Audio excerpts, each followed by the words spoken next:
So if you are new to Arizona, you might have noticed something about the storm drains. Or if you're not so new to Arizona, then you might notice something about the storm drains while you're here. Maybe you haven't noticed before, but let me show you here. They're huge. They're massive. They are giant. These things will swallow a baby. Look at this. It's humongous. So why are the storm drains in Arizona different?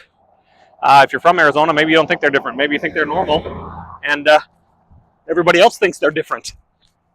But let's talk about why the storm drains in Arizona are a little bit different. So storms in Arizona are a little bit different, right?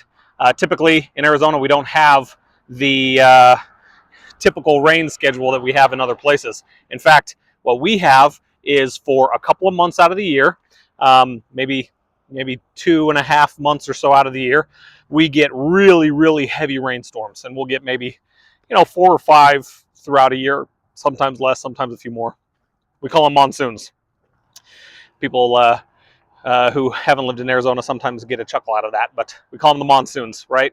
So when the monsoons come, they are massive downpours of water. And what happens to all that water? Well, it runs right down the streets, right? Now in Arizona, one of the other things you might notice is the washes that are all over the place. Those washes are designed to carry that water away swiftly so that it doesn't start to flood things. Now we still get floods and stuff during the monsoon season, but these giant storm drains are designed so that they can collect as much of that water as possible. The other thing you'll notice about them, in a lot of places you'll see storm drains that have grates on them. They might have a curb inlet, they might not, but for the most part they're going to have grates on them that don't allow bigger pieces of trash or bigger items to go into the storm drains. Here, that's not really the case. Those openings are pretty dang big, and they do allow for a lot of larger materials to go down into the storm drains.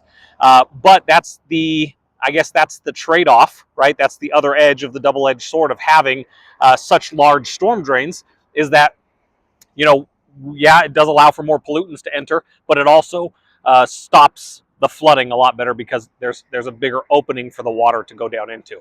So just keep that in mind if you're in Arizona.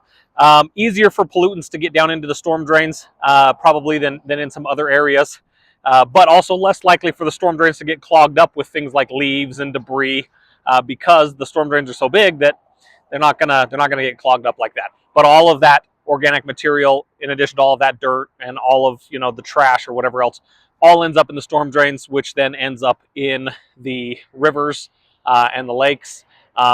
Typically, it'll end up in like a wash, where after the flooding dies off, it'll all dry out, and then you'll just have large deposits of pollutants right there, in the desert. So anyway, that's the reasoning behind these giant storm drains. They are a little bit harder to protect because you have to put something around them. You can only use a barrier protection, gravel bags or a filter sock. A sediment filter sock is usually what we call them. But you have to use something like that because you can't put a witch's hat inside of a drain that has no grate, right? So, but yeah, that's the deal with the storm drains in Arizona. So, thanks for watching, and we'll see you in the next one.